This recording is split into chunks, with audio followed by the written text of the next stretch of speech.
All right. Without further ado, I will turn things over to Professor Stephen Heine. I'll just say that after the talk, we will have some question and answers, and the folks at home who are not with us in the room here can send me email or a private message at Treeleaf, and I'll give directions on how to do that later.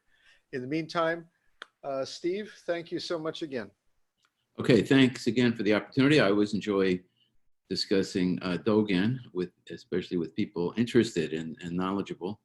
I was going to, at first I thought I might focus on a couple of key passages that I had worked on in writing this book. One was the Shobogenzo chapter called Henzan, which I translated as extensive travels, which refers to the itinerancy of monks between summer retreat and winter retreat to go off and find or explore other teachers. And I thought that Dogen's interpretation of that, where he strongly emphasizes that you don't necessarily need to physically go off, is relevant for the COVID situation, where we're all used now to staying in place and sheltering in place, and place vis-a-vis travel has become such an important topic. And another key passage that I got especially interested in was the chapter Zazen Shin, admonition of Zazen, or the acupuncture lancet of Zazen, which is the passage where Dogen particularly analyzes the famous koan, thinking, not thinking, and non-thinking, or beyond thinking. I had some new ideas about that passage, but then I thought, well, maybe I'll try to come back to those ideas, but I wanted to talk more generally and open up a few other perspectives that I had in working on this book. So my interest in Dogen actually goes back to around 1969. When I was an undergraduate student and studying Japanese literature, and the famous Japanese novelist Kawabata Yasunari won the Nobel Prize for Literature, and in his speech briefly mentions Dogen as an influence, which I read about and made me intrigued, because at that time there was very little available in English on Dogen, and I was, I think a big breakthrough was the book by Hee-Jin Kim, Mystical Realist, came out in 1975. There were some other translations starting to come out. Jim Kodera's book, Dogen's Formative Years in China, came out around 1980. And momentum started building up in the West to translate and to make available and analyze Dogen. So now, this is 45 years later, and there's so much great material available now, coming out every year. Some passages have been translated dozens of times, but I think there's still a need for what I would call a definitive translation of Shobogenzo. That's being worked on by people connected with Stanford University, but it's a long time in the making. And there are other areas that have been dealt with extensively, and there's areas that haven't been dealt with much at all, or people haven't gotten around to yet. If you juxtapose that with the perspective of what happens in Japan, where every year there's dozens of books, hundreds of lectures and articles, and very advanced, detailed studies of every aspect of Dogen, you start to realize there's a kind of limitation in what's going on in the West so far, because it's just going to take a lot of time to, catch up, absorb that, and disseminate some of that information. So I would say that there's, several areas in studying Dogen, Shobogenzo, and Dogen more generally, where there's kind of black holes, and how do we deal with those black holes and make sense of them? I think one of the things about Dogen's own mission was to very quickly try to propagate in Japan huge amounts of literary material, koans, recorded sayings, transmission of the lamp records, monastic rules that he had learned in China that were being made available by him for the very first time in Japan. And that's kind of comparable to the mission now, is to try to make available quickly all this literature about Dogen in Japan to the West. But none of us are quite have quite Dogen's facility to do that, so we try our best. I stumbled across a couple of interesting passages when I was working on the book about other things. So there was some scientific discovery about Pluto, and I noticed the quote from the scientist said, "The more we learn about Pluto, the more the mysteries and obscurities increase, and we'll never really understand it." And from another angle, there was an archaeological discovery and about the movement of the Ark of the Covenant in the ancient Israel, and there were all these theories that were building up. And one archaeologist said, "No, let the stones speak for themselves. There's too many people theorizing about it." So we want Dogen to speak for himself. Dogen is the Genjo koan that reveals itself in the here and now, in a sense. But we also have to recognize that there are aspects of Dogen that we may not understand. One thing I would do with passages is to look at the 5 or 6 available translations, and sometimes you just scratch your head and you wonder, are they translating the same sentence? Because any particular sentence can be rendered quite differently, and it's almost unrecognizable. And that doesn't mean people are wrong. It just means that it's very tough to figure out what choices to make to put it into English. And then, it doesn't mean that I'm going to do it any better than the others, but that's where the mysteries are such that, to say, let it speak for itself is a little bit hard to do sometimes. One thing I found that was helpful to me, and I mentioned this to some people that liked the idea, was that I think it's important to skim Dogen. I mean, if you try to read it word by word, your mind's going to get lost very quickly. Sometimes we can do that, but if you skim through, since there are several complete translations available, you can pick up things by osmosis, and you can get a sense of what he's prioritizing and what he doesn't prioritize because of the way he comes back and repeats things. And he may say them differently or may even contradict what he said previously, but you can see there's certain themes that he likes to bring up over and over again, sometimes very briefly, and it kind of goes by very quickly. Like he really likes 2 anecdotes about Tang Dynasty Zen masters. Sheng Yen, who was struggling for enlightenment for 30 years, swept the grounds, a pebble banged against the bamboo tree, ping. He loves that story. And another story about a master named Ling Yun who saw peach blossoms bloom, again, after decades of trying to have a breakthrough. And so, this is an interesting point because it's enlightenment based on sensations and based on moment.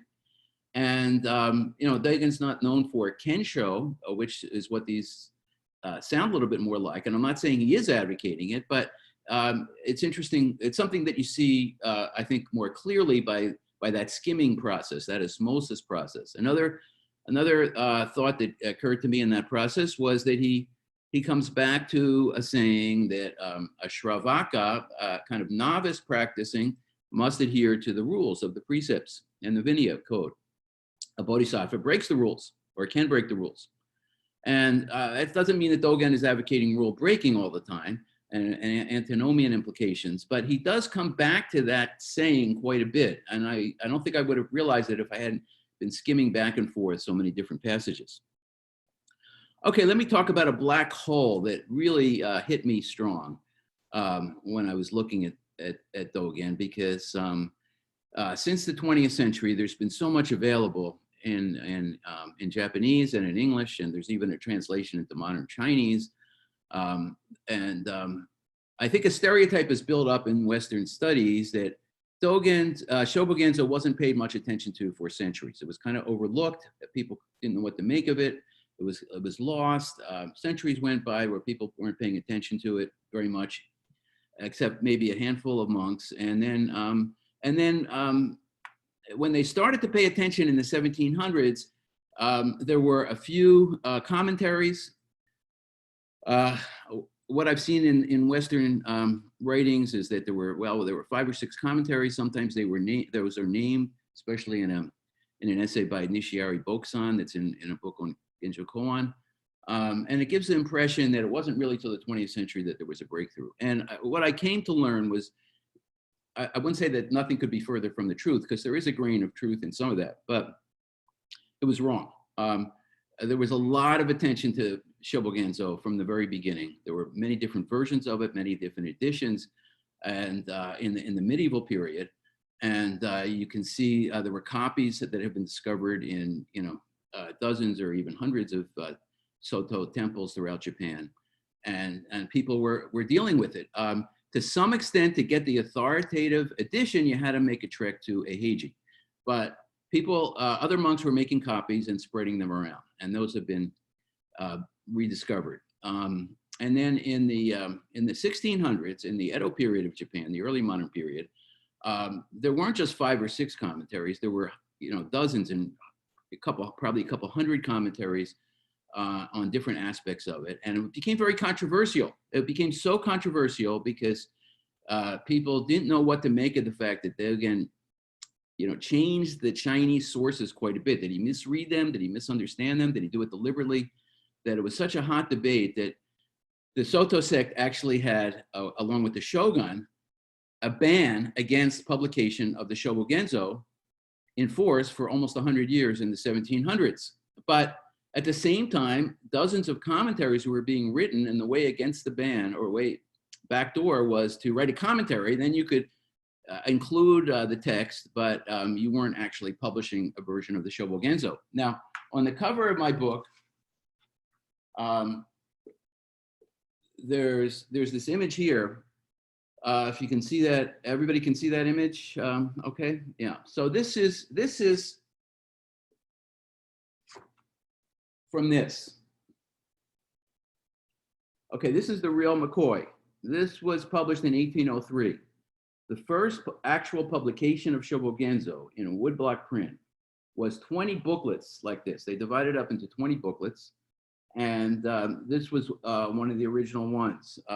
Some of the and here it says Shobogenzo, and it identifies which booklet it is in the series of 20.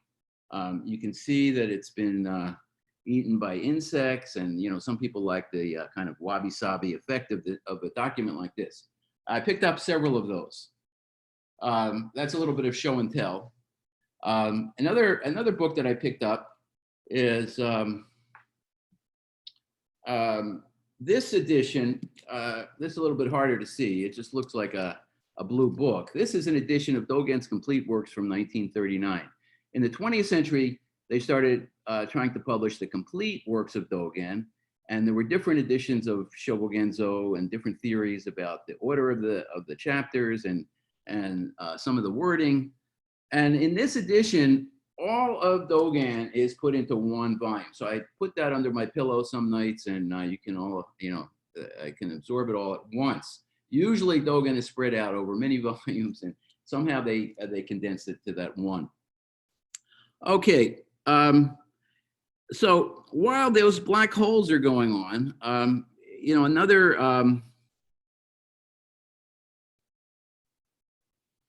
another conundrum that occurred to me in trying to interpret Dogen, especially from that kind of skimming process where I'm getting a somewhat different sense of his priorities, was an issue that I think I simplify by saying, does he value most what I'll call the doing side? The doing side, by that I mean the material, the active, the bodily function side of understanding and interpreting and presenting and lecturing on his view of Dharma? Or does he prioritize the conceptual rather than the corporeal, or the thinking or the non-thinking? If we look at non-thinking as more basic than thinking, which of those sides is he really prioritizing? Now, obviously, they're integrated, they overlap, they intersect, they mutually reinforce one another, and it's kind of a false distinction to try to prioritize one over the other. I'm not saying he does that, but I would ask myself the question, okay, if it's 50-50, is it 50.1 on one side and 49.9 on the other side? And if so, which one? So let me mention a couple of passages here to highlight this conundrum. This is from a chapter called Taking Refuge in the Treasures of Buddha, Dharma, and Sangha. And he basically says, what are the three treasures? Well, the Buddha treasure is icons, portraits, stupas, and reliquaries. The Dharma treasure is yellow scrolls turned in their position by vermilion spindles. And the Sangha treasure is taking the tonsure, dyeing robes, receiving precepts, performing rituals.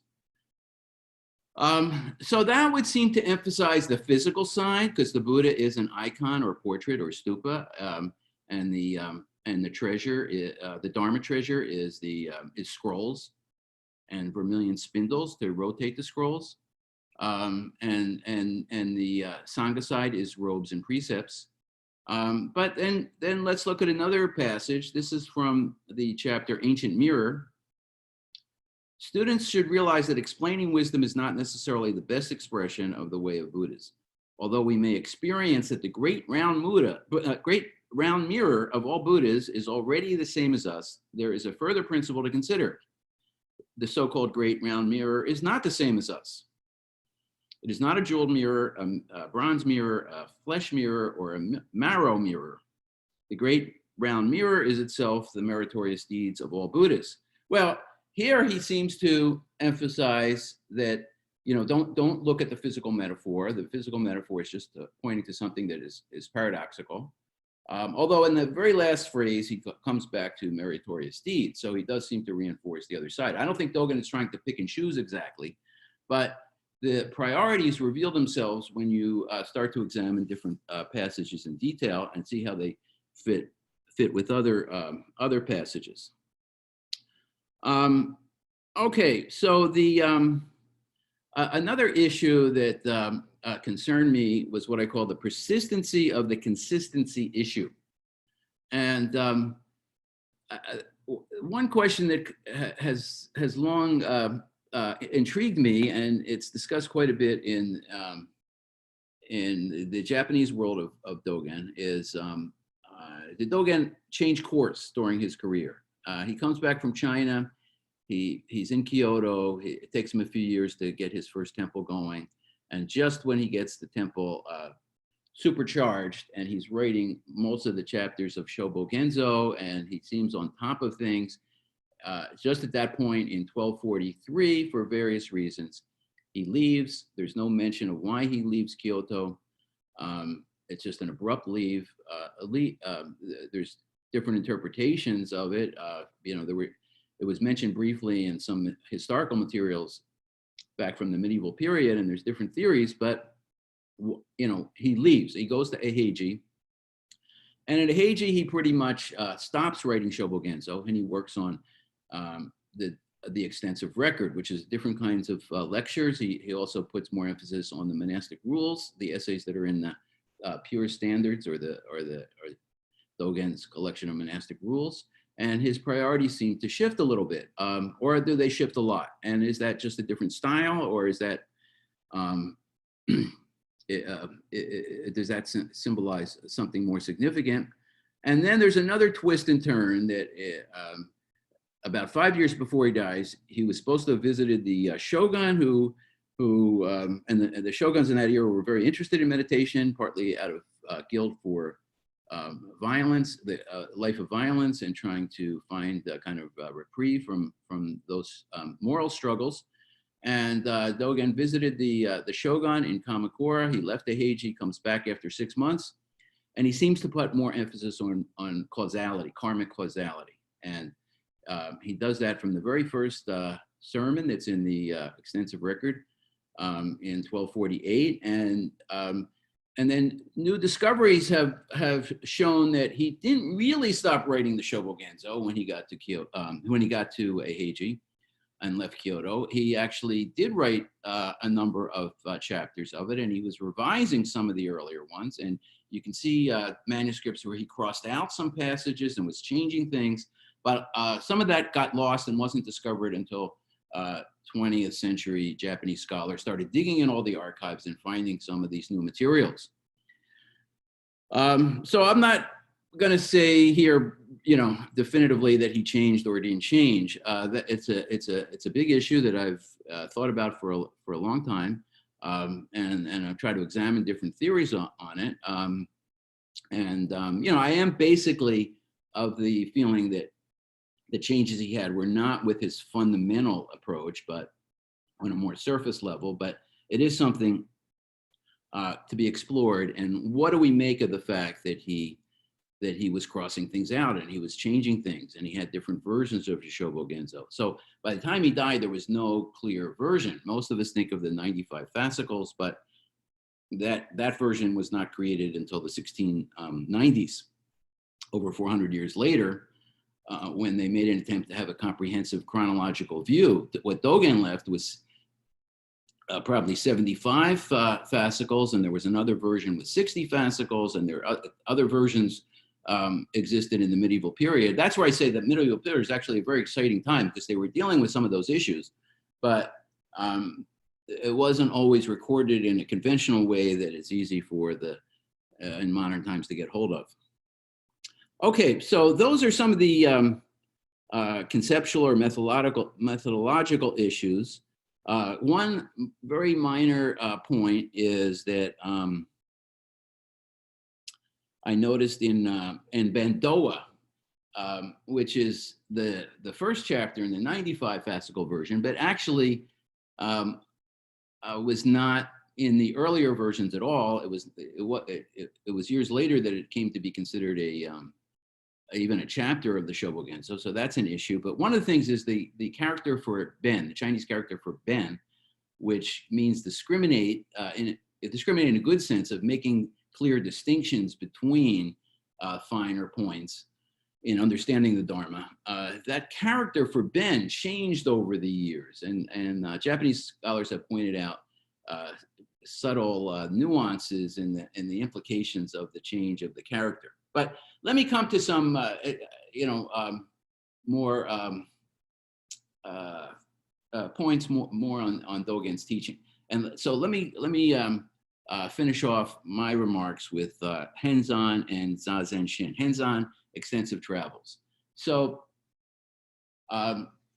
obviously Dogen himself traveled. He went to China.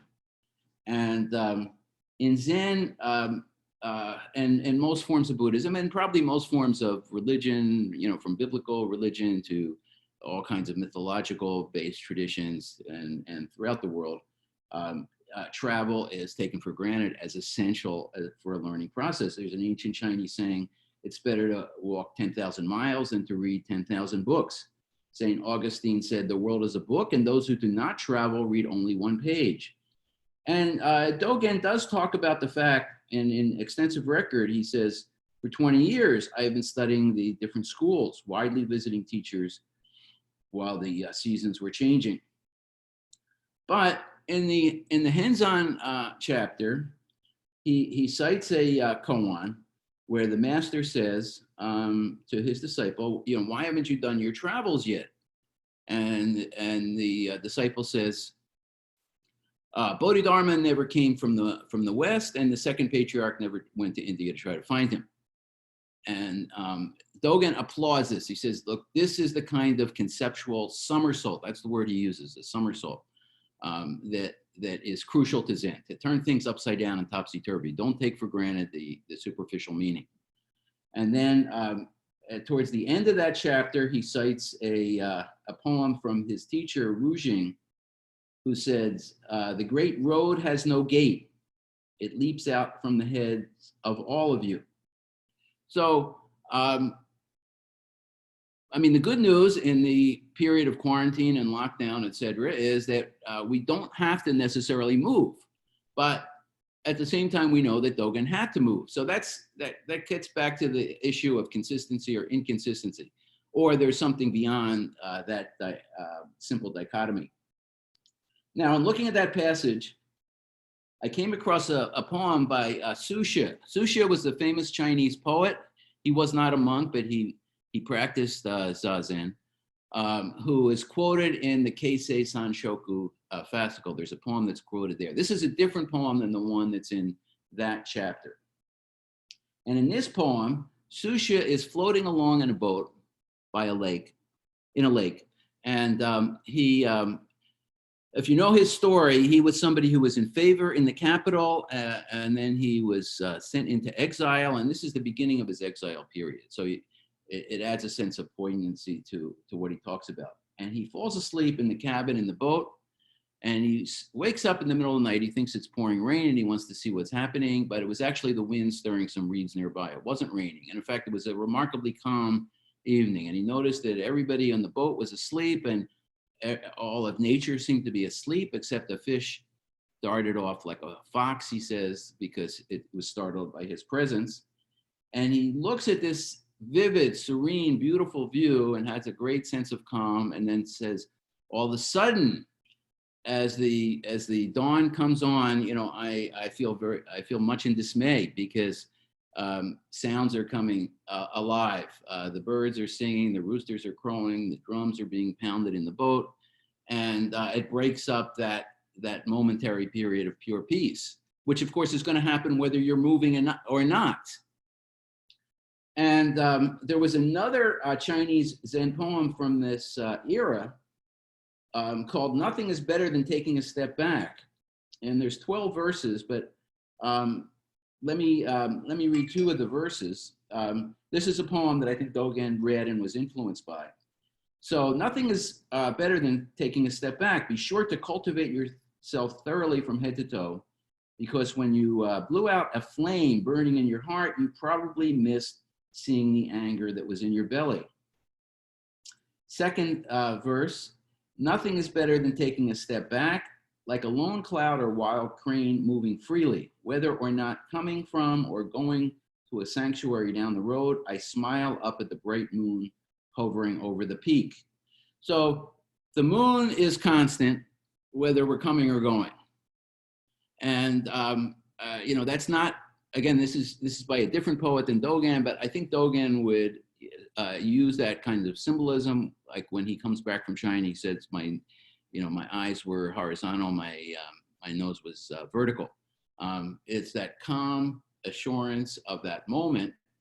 And, you know, I'll end with another famous anecdote in Soto Zen lore, that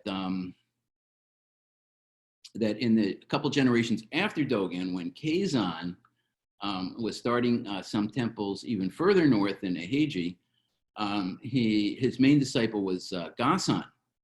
And he's pointing to Gasan one night where there's a full moon, and he said, Gasan, do you understand the meaning of the 2 moons?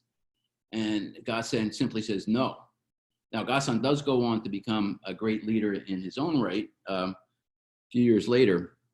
But you know, we're left with that mystery. What are the 2 moons? Well, one interpretation would be there's Dogen and Keizan as leading ancestors in the Soto lineage. But I think that the 2 moons can have deeper implications that is something we can discuss. But I guess last comment I'll make is on the Zazen Shin chapter. So, you know, Dogen, of course, wrote the Fukan Zazengi, Universal Recommendation of Zazen. That was supposed to have been his first writing when he came back to Japan in 1227 from China. And then he revised it in 1233 in a famous elegant calligraphy that's a national treasure in Japan. It was one of these things that wasn't discovered till the 20th century. And it's kind of changed the traditional view of Fukan Zazengi, because some of the wording changed a little bit. And it shows that Dogen made a point of using special paper that was very elegant and very embellished with this exquisite calligraphy. And then he had there was a third version that's published in the extensive record that's also with some minor revisions. So it does show, this shows, like with Shobogenzo, that he was changing things and didn't stay put with a finished product very long. But Fukan Zazengi mentions very briefly the koan, how do you think about not thinking, non-thinking, but it doesn't give any interpretation. Now, there's another chapter in Shobogenzo called Zazenkai, Principles of Zazen, which also cites the koan without interpretation. And the phrase non-thinking is mentioned here and there in some other chapters as well. But Zazen Shin is where he gives a very detailed analysis of what he means by how Dogen interprets non-thinking. And this is something I recommend. I strongly recommend that if you had to pick out one chapter, I would recommend Zazen Shin because there's other things going on. It has the koan about polishing a brick to become, can you polish a brick to make a mirror as a metaphor of gaining enlightenment? And it also has a famous Chinese Zen poem, a different one than I've read, another famous poem that Dogen analyzes and rewrites. But in the non-thinking part, we can see, I think, the essence of what Dogen is doing compared to other interpreters of koans and other Zen teachers in China and Japan, Rinzai or Soto. And what Dogen is saying is that both parties in a koan exchange, both parties in a Zen dialogue are equally expressing enlightenment. There's no winner or loser. There's no right or wrong. There's no one person has it and has a kind of gotcha moment with the other person who doesn't have it, and maybe they get it later. So what he says is that when the monk is saying, how do you think about not thinking, he's not really asking a question that he doesn't understand. He's really saying to the master, not thinking is the way of thinking. In other words, what looks like a question grammatically in the Chinese is, according to Dogen, actually a declaration of the kind of whatness or quiddity of the essence of that idea. That's the first point. So the monk asking what seems like a naive question, and seems like it gets put down by his master, who says non-thinking, like, okay, I've outdone you by this other obscure paradoxical response that shows like you didn't know what you were talking about when you asked me that question. According to Dogen, no. The monk who asked the question was expressing enlightenment in his own way, and the master in responding is expressing enlightenment in his own way, and they're mutually reinforcing each other on that pathway to a higher level of realization. But at the same time, the surface level of this or that, or who goes first and who has the response, it doesn't go away either. We have to understand that commonsensical reading of it as well. But finally, what Dogen does say is that it's no progression from thinking to non-thinking and then the non-thinking. Don't think of non-thinking as, like the top of the pyramid and the other two are the base, or as underlying the other two. But he does clearly say, and he uses, and this is another phrase that he uses in other passages that I learned from the skimming. We are all always already, and he uses that again. This is a phrase he uses quite a bit. Always already non-thinking. So non-thinking is our ordinary manner of thinking, and that's why he can make the puns he makes on being time, because in so many everyday expressions, if we say more is less, if we say there's no success like failure, if we use all these kind of idioms that we're used to in modern language, that is the Dharma breaking through, because those are expressions of non-thinking. So I call Dogen's unique use of language non-speaking. And I think that can be applied. Or conversely, we could say there's just sitting, shikantaza, but there's also just speaking, just thinking, or just non-thinking, just doing. If we apply that, these simple words that are filled with profound meaning to other examples of Dogen's thought. Okay, so I'll stop here. And if you have any questions on this or any other aspect, I'm happy to answer. Well, thank you so much, Stephen. Now we'll take some questions. And what we do, I got to tell you, we have 2 pages of people here. We have so many people, you can't see everyone. I have to bounce back and forth and to the emails. If you have a question at home, you can write me at jundotreeleaf@gmail.com. I've posted that. or the Treeleaf people can send me a PM, or the people here, just wave your hands like crazy until I spot you, and I'll take any questions. I have to bounce back a little bit here. Who has a question? Koku. Koku, by the way, has done a wonderful audio series of the Shobogenzo. He reads them as like an audio book, and it's lovely. Okay. Koku. Thank you very much, Stephen. Really appreciate the book. I just actually finished reading it last night, which is where my question actually comes from, because reading the last bit where you talked about his ideas on karma and how they might have changed in those last 5 years, and the wild fox koan, what do you think his final idea of karma was? And what was, because what I found, I mean, I will have to go back and reread it, and I have your other book on this subject as well, which I hope made things clearer, but I couldn't quite see what he was saying, because there seems to be a part where he was saying that not falling into karma and not ignoring karma was the same thing. And there was a part where he was saying they were different. And I just wonder what you thought his idea of karma was. Is it something we get beyond in terms of not being subject to it, or not? I guess my question isn't quite clear, so I'm not clear in my head. I appreciate that question. That's a great question, and that is kind of at the heart of something I've been thinking about for many years. And I think the other book you're referring to is called Shifting Shape, Shaping Text on the Fox Koan from 1999, I think. And I'll blame one of the peer reviewers of the manuscript who said that that section got a little too complicated and intricate, and I had to cut a few pages out. So if it wasn't entirely clear. But look, this is the Fox Koan is number 2 in Gateless Gate. It's number, I think, 18 in Book of Serenity.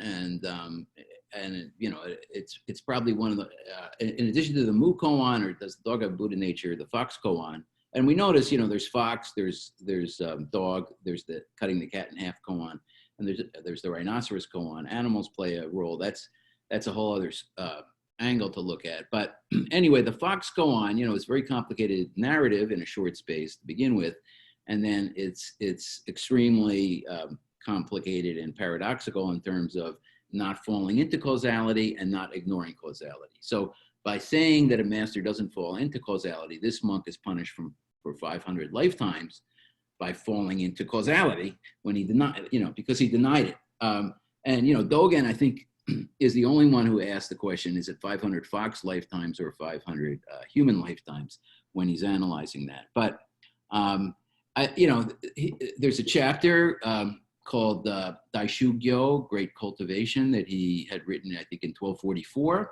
when it was one of those ones that he did when he first got to the mountains before Eheiji was even opened yet.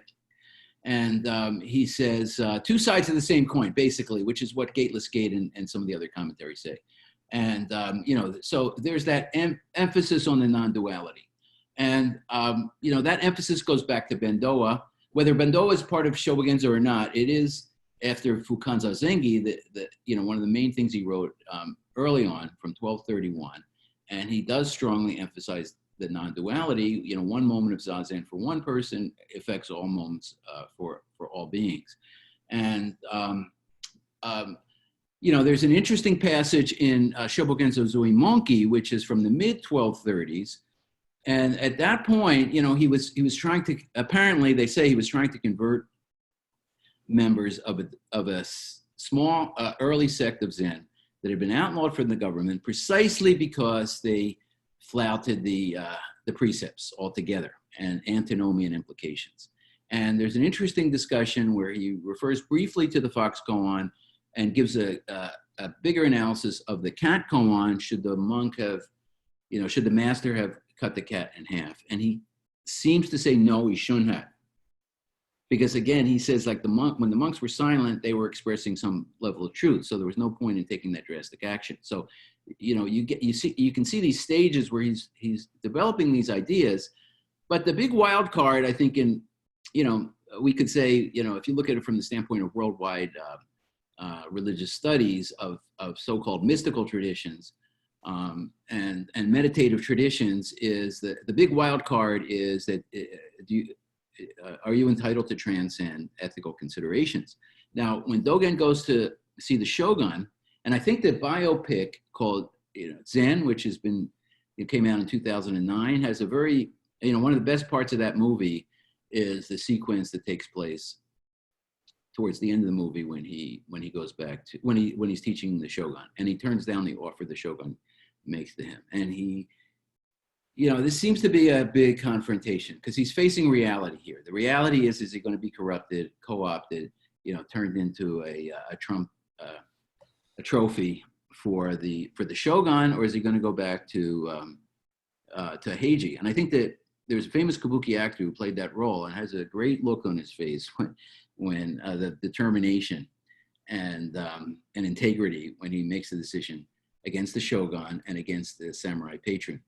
But, you know, one thing that's wrong with that movie is that he gets back to Heiji and then he's dying a few minutes later in the movie, and they skip those last 5 years. Now, obviously, in the last 5 years, he was doing quite a bit. And he wrote a new version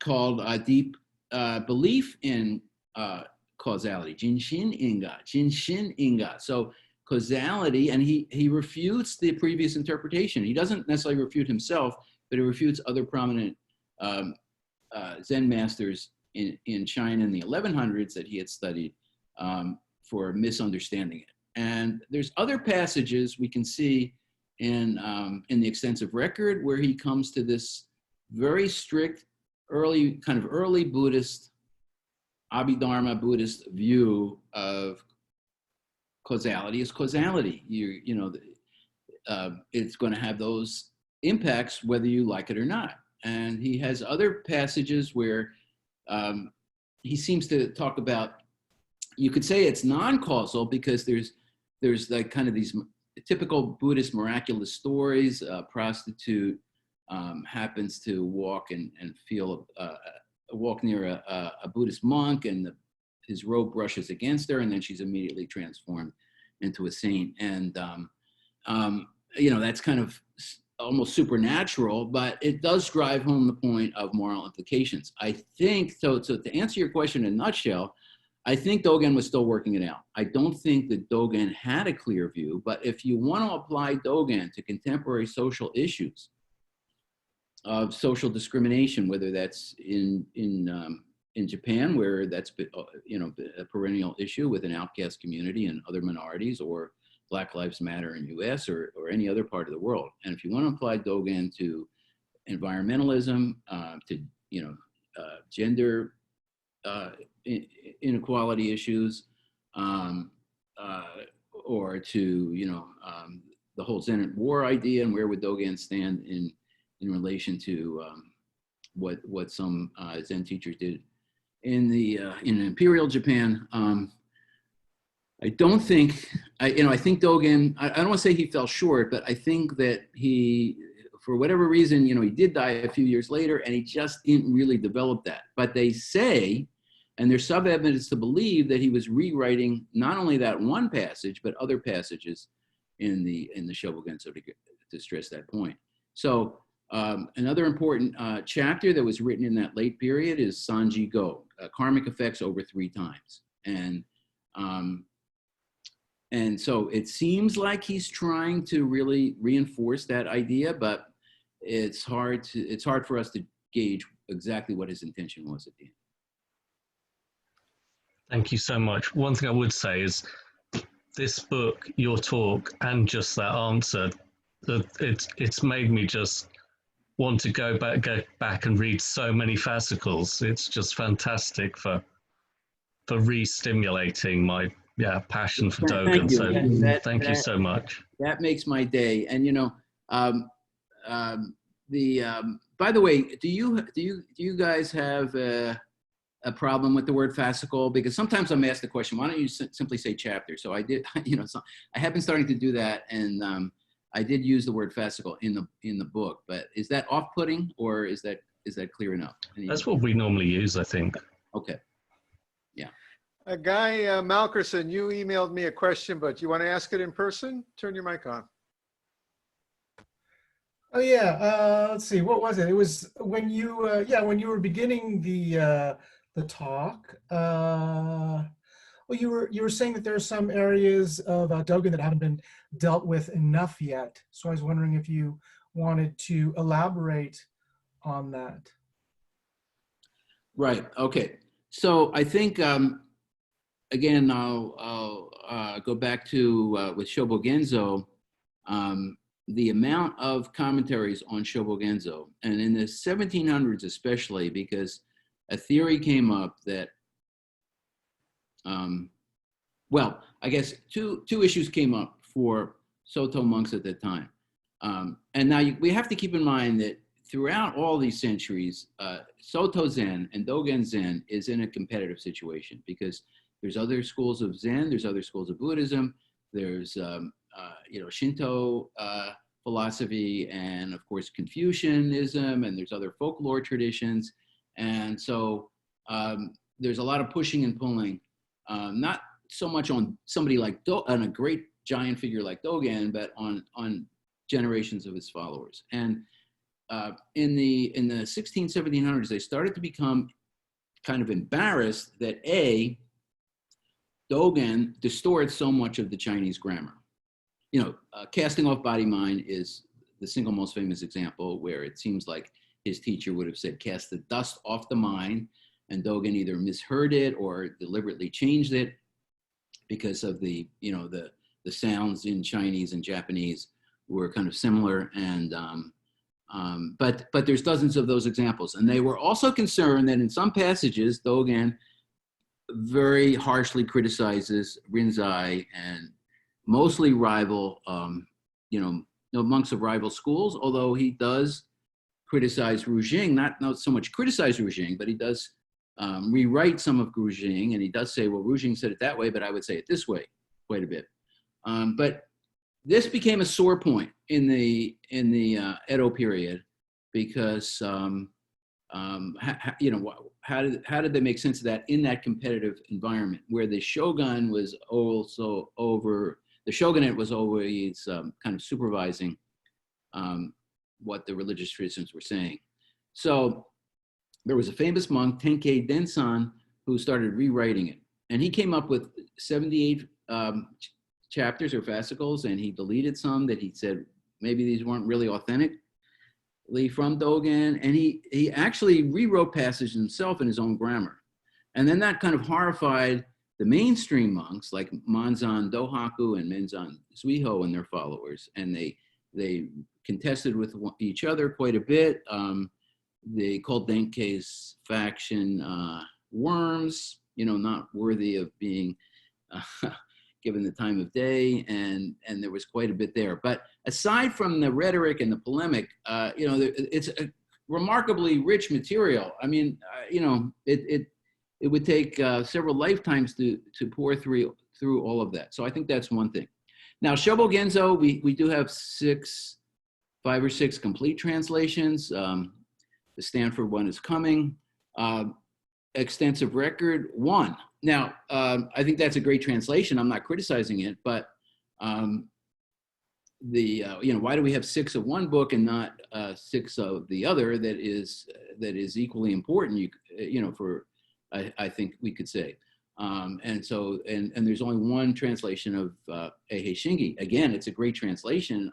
Maybe we don't need more, but I think I think it's a sign of people not paying as much attention to some of those other writings. The issue of why Dogen left Kyoto, that's a perennial, endlessly discussable issue of what are the reasons. Rujing told him, Rujing was supposed to have given him the injunction before he left China, go to the mountains, don't get hung up with secular affairs. But we also have the saying that Dogen's temple was attacked by his rivals in Kyoto. Maybe it was even burned down. We don't know for sure. We can also see that Dogen was very successful when he went there, when he went to Heiji, and Soto Zen spread very much in that countryside. So maybe he just saw that as an opportunity to get the word out. And he, you know, he was like kind of a genius in having the foresight. Sometimes he's, you know, I've heard people on the Rinzai side like to say, oh, Dogen left Kyoto with his tail between his legs. He was kicked out and, you know, he had to escape. I don't, you know, I think it's closer to the more positive reasons, but I think that's an area that needs to be discussed. There's other writings. If you look at that collected works that I showed you, you know, Kaz Tanahashi and Enlightenment Unfolds especially has a few obscure passages that I think are only translated there and nowhere else, and more, but you know, there's a couple dozen more that would need to be translated and discussed to get the full picture. I'm particularly interested in Dogen's some of Dogen's poetry, especially I've translated his Japanese waka poetry, but his Chinese poetry I think needs additional translation and discussion.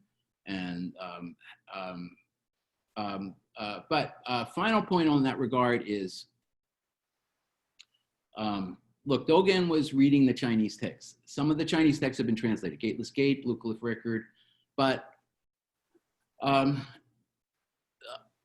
the percentage of those Chinese Zen texts that he was working with and citing and pulling out the koans from is still rather minuscule that's available in English.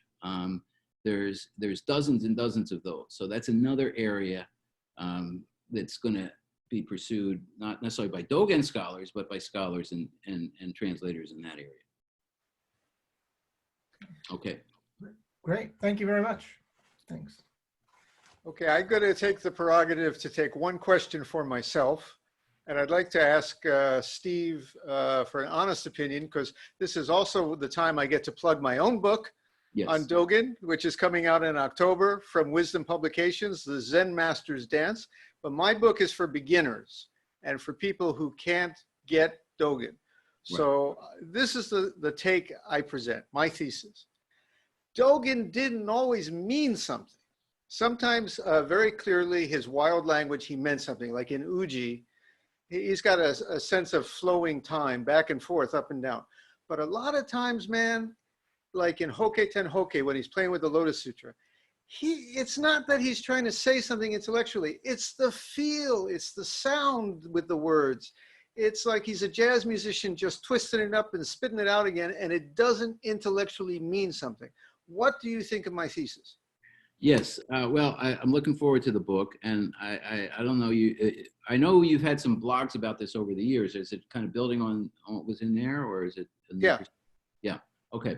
I mean, I do. You may have cited that. You may have noticed that I did cite one of the blogs in I forget which chapter it was in my book, but you know, I did take that into account, and I agree, and I'm not just saying that here. I think that, you know, I guess that's a better way of what I was trying to say about the skimming idea, that you have to absorb it on another level. Like you have, you know, it's kind of like he's writing, you know, one way of putting it, to use a different metaphor than typical Zen metaphor, is that he's writing it from the standpoint of opening the crown chakra, that it's like, it's a level of insight where he's making these free associations and illusions on so many different levels that there's no point in trying to follow a logical sequence, and we have to kind of try to inhabit the space, the conceptual space, or the non-thinking space that he was in when he said that, and absorb it and from those angles. So I agree on that. Now, I guess you know, we'll see with your book, or how do you approach? So where do you go from there if you take a particular fascicle or a particular passage?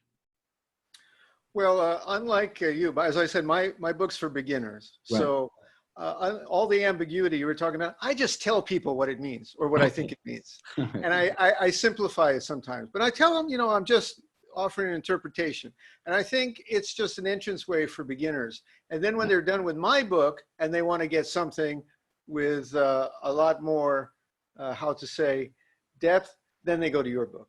That's what I'm telling folks. Well, okay, let me, I'm going to move for a second. I'll be right back. While Steve's away, Dana, I'm going to ask you, you sent me several questions. Would you pick one and I'll call you next and what you can ask? But go ahead, Steve. Okay, this you know, in the Dogen world in Japan, you see all kinds of different things. So there's dictionaries and concordances and reference books that'll come out, you know, that are 600 pages and you try to plow through. And then there's what they call Yumon style or introductory style that's more like what Jondo is talking about on a lot of different levels. The one author that I happen to like is a guy named Nakano Tozen, who is a monk who also taught for a while at a university. And he's got a bunch of books, like he has one called Nichiyobi Shobogenzo. It's Shobogenzo for Sunday. Now, what exactly he means by Sunday seems to be that he's trying to relate it to everyday life. And he'll take these very, you know, quirky, ambiguous, paradoxical sayings in Dogen and do something similar to what Jondo was saying, I think, was to try to say, hey, this is how this is how everyday people can make sense out of this and apply this. So there's a kind of Teisho level that is it's bringing Dogen down to earth. This is he's got a series of these manga books. This is one on Dogen. He's got one on Zen with these cool illustrations and analysis. You know, but not the depth and detail. But I find this very fascinating myself. I mean, this is one of the books I keep with me all the time. And if I want to understand an idea, let's see how somebody simplifies it, you know, and packages it in a way that makes some sense. Just to give another example, I haven't paid too much attention in recent years, but I used to love Kierkegaard, you know, the 19th century so-called founder of existentialism. And, you know, I get to a point in a world religions course where I'm going to teach Kierkegaard in 15 minutes, you know, and I go like, okay, how do I digest it and make sense of it enough in my own mind that I can present something that they can not only understand, but is, you know, lively and persuasive enough. So I think that's an essential task. And, you know, after you collect all your royalties, then I'll start adding mine up when you send them my way. That's a great series, by the way, that you mentioned. Dana Takagi. Hi. Hi, how are you? I'm good. Hi, Steve. Nice to meet you. Nice to meet you. You know, I have a lot of questions, but let me just ask one about, you mentioned Dogen uses the phrase always already. Yeah. And, you know, that's a phrase that I know from kind of contemporary philosophy, actually Heidegger, Right. Kierkegaard. And I'm curious about kind of its roots in either Japanese or Buddhism or Confucianism. And also, can you say what always already is in how to say it? Me, rather than say that off the top of my head, I can send you an email later. Okay. But I mean, that's definitely used in Heidegger and Being and Time. And, you know, my dissertation, my first book was comparing Heidegger and Dogen on the concept of time. So I had that kind of in mind. I haven't thought much about Heidegger over the years, but I think, you know, one way to look at it in Dogen is to go back to the Hongaku idea. So one way or another, Dogen's Tao had to do with questioning original Enlightenment thought, that the original idea created a static view. And this is what he's arguing against over and over and over again, I think. And, you know, one of the main fascicles is Buddha Nature fascicle, where he starts off saying, you know, Buddha nature is not a possession. We should have a phrase, whole being Buddha nature, rather than all beings have Buddha nature. And he says that, you know, he's especially critical of the saying, if the time is right, or the time ripens, you can attain enlightenment by saying the time is already right. And so we can see some of that tendency there. So if you take it one more step, always already, I think one question would be, is he veering back towards that original enlightenment idea? That is, enlightenment is always with us. So whether it's a moral implication or whether it's a linguistic implication, we're always saying the right thing in a sense, because we always have that enlightenment. I think I don't think he's doing that. I mean, I think he's trying to avoid that mistake by coming up with some new terminology to clarify what original enlightenment is. So in other words, he's not so much opposed to the idea of original enlightenment as the packaging of it, the way it was presented and stereotyped and not really thought through clearly. Mm-hmm. But his main goal, I think, is to get away from, I'll come up with my own paradox here. His main goal is to get away from goals, purposeless zazen, as I guess Sawaki Kodo is known for saying. So that purposelessness is also applied to his analysis of koans, and it's also applied to the koans themselves. So on some level, even if we are in the darkest cave, as he says in the One Bright Pearl Festival, the bright pearl is shining, even if we are in the darkest cave on the far side of the mountain, the one bright pearl is there. So the glimmer of truth, whether it's partial or whole or closer to the whole truth, is always coming forth, is always already coming forth whatever we express. And if we express mistake after mistake, we're still always already expressing some element of truth. He says in Being Time, a half being time fully known is a full being time, a full being time half known is a half being time fully known. So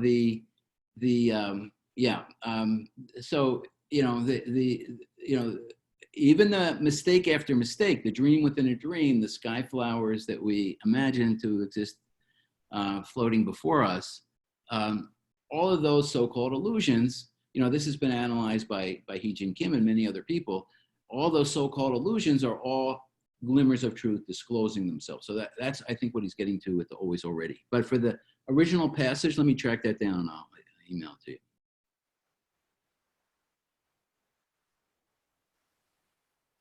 Sorry, I muted myself. First, thank you. But also, can I slip in a second question here, Jindo? Just Sure. Make it a quick one. Where is the Stanford project at? Because I was reading stuff and then the website went down in 2018. And yeah, so the website went down, and I talked to them in 2018. I happened to be at Stanford, and I talked to the leader of the project, and I explained the book I was working on, and that I wanted to cite, even though I'm translating myself from the Japanese, I wanted, for each passage that I cite, I wanted to have a footnote leading people to one or two English translations. And he said, well, hold on, my translation's coming out pretty soon. And, okay. Yeah, and that's around the time they took it down. So I think they're getting closer and closer. The joke, another joke, well, a joke I make, I mean, this is a true story, is that they sent me a 2,000-page file with, bilingual file, like the whole thing in like 10-point fonts on 2,000 pages. Like, thank you. That was like amazingly helpful with all these footnotes that they're compiling.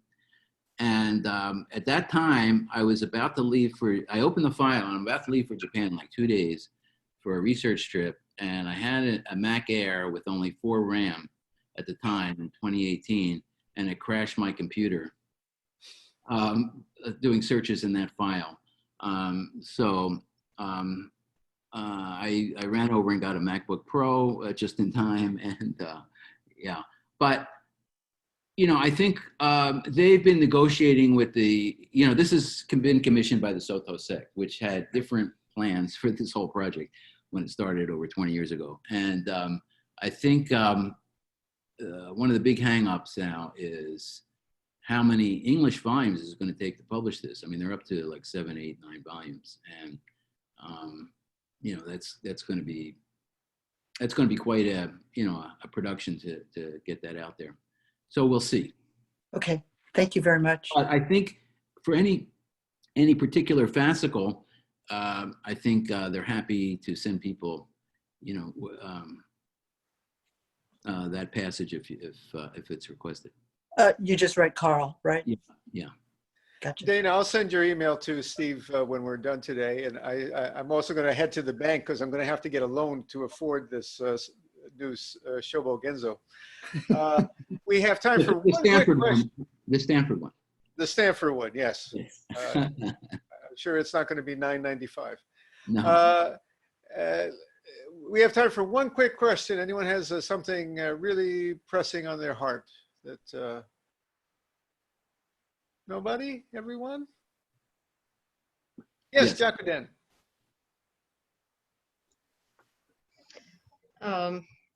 It kind of intrigued me in the very beginning.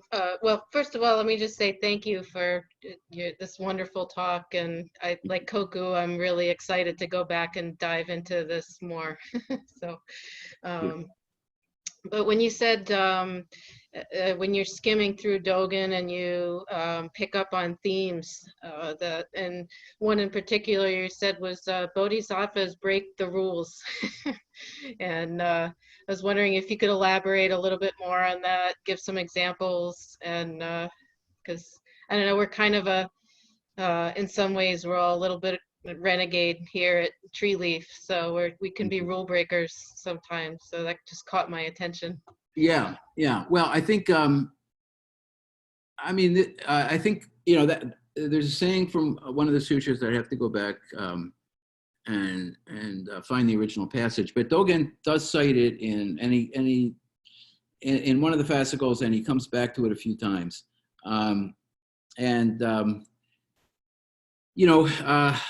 way to look at what Dogen is doing with rules is that when he was in Japan, the typical thing was 48 bodhisattva precepts, and the 250 old-fashioned so-called Hinayana, or precepts stemming from early Indian Buddhism, were no longer used very much in Japanese Buddhism, especially in Kyoto, and especially in the Tendai school that he first joined and then left. And they say that when he went to China, this was an obstacle in him getting his paperwork accepted in China, because monks coming from Korea or Japan were expected to have the full set of precepts. And so Dogen never,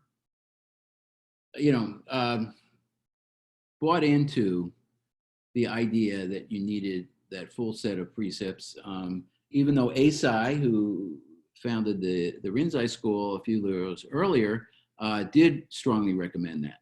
And eventually in the fascicle Jukai, he talks about 16 precepts. And there's other passages where there's other fascicles where he talks about certain rules, the 4 methods of a bodhisattva, right? And then the 37 methods, I can't remember the exact title, but you know what I mean, or you can track it back down. And he talks about these numbers. One of the interesting things does in the 37 methods, at the end of that chapter, he said, well, there's actually 1,700 and whatever, which is like, 37 squared. And in the 4 methods, at the end of it, he says there's actually 16, so that's 4 squared. And so each one contains all the others, is the implication. But there's another passage, again, I can't remember off the top of my head, but he talks about 9 rules, and then he says there's 82. Now, was that a scribal error, or did he kind of change it up to say, just to kind of make a joke that it's not, there's no point in adding up, and actually taking any of these numbers literally. So I think that's one thing that Dogen emphasizes over and over again. As Taigen Leighton has pointed out in the introduction to his and Shohaku's translation of the monastic rules, in the last essay on Chi-Chi Shingi, the last essay, which is the longest and most detailed essay, he uses about 24 koans there to say, well, look, all these famous monks were cooks or directors or prefects or stewards earlier in their career. And they almost always did something iconoclastic or rules breaking or challenging or upsetting the apple cart. And he says that in the passage about how you're supposed to follow those rules. And then he goes in the second half of that essay, he pretty much duplicates the famous 1103 Zen monastic rules text from China that he had studied. So he has those he has that juxtaposition side by side. In Kankin fascicle on reciting the sutras, he gives the rules for what it's like to recite the sutras, and then he gives a dozen koans saying, well, reciting the sutras, you can walk around in a circle, you can, it's not actually reciting the sutras. So to tie that into the question, another question I raised earlier on in the talk was the doing side, or the whatever would be the opposite of that, the thinking side.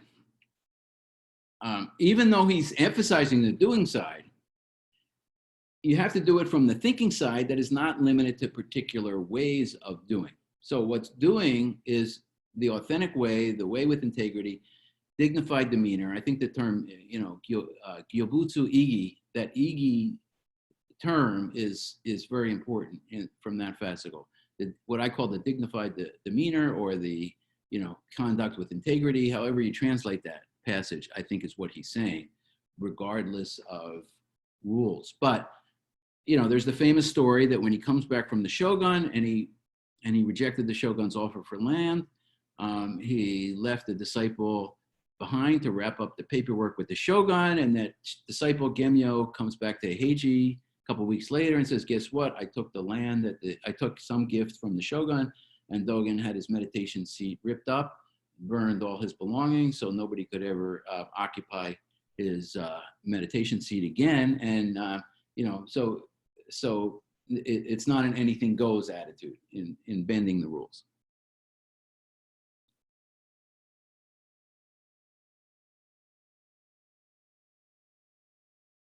Okay. Okay. Professor Steve Heine, I just want to say thank you. I'm going to have to, today's talk was so rich, I'm going to have to go back and listen to the recording myself twice, because I want to get everything out of it that there's just so much today. I just want to say about the book one more time, readings of Dogen's Treasury of the True Dharma Eye. There are so many fine books on Dogen, but personally, if anyone comes to me in the coming years who has an appreciation of Dogen and says, what's the book that you really recommend that I can dig into and really have a feast of Dogen, this is the book. And there are so many good competitors, all the classics. This is the new classic on Dogen. Steve, thank you very much. Thank you, Jundo. Great to see you again. And I appreciate the comments. And thank you all to all our other visitors and all the folks at home who there are other folks out there. Okay. Thank you so much. Okay, and good night, good morning. Right. I'm going to bed. All right. Thank you for arranging this. Thank you. See you later, guys. Okay. Thank you. Thanks, Steve.